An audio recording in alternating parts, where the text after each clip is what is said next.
গরমের দিনে ঠান্ডা ঠান্ডা ফ্রুট ডেজার্ট বা ফ্রুট কাস্টার্ড বানানোর জন্য 1/2 লিটার দুধ নিয়ে প্রথমে জাল করতে বসিয়ে দিয়েছি। জাল করে এর মধ্যে দিয়ে দিলাম চিনি, 8 চামচ চিনি দিয়ে খানিকক্ষণ জাল করে নিয়ে কিছুটা দুধ আমি আলাদা করে তুলে রেখেছিলাম। এর মধ্যে দিয়ে দিচ্ছি কাস্টার্ড পাউডার 4 চামচে 3 চামচ। কাস্টার্ড পাউডারটাকে দিয়ে এবারে দুধের সঙ্গে ভালো করে গুলিয়ে নিচ্ছি। এবারে যে দুধটাকে আমি কড়াতে জাল করতে বসিয়ে দিয়েছিলাম এর মধ্যে 2টো ছোটো এলাচ দিয়ে দিলাম, দিয়ে আরও খানিকক্ষণ জাল করে নিলাম।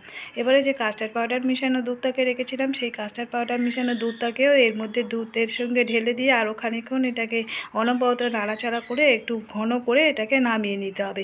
নিয়ে এটাকে ঠান্ডা করে নিয়ে ফ্রিজে রেখে দিতে হবে।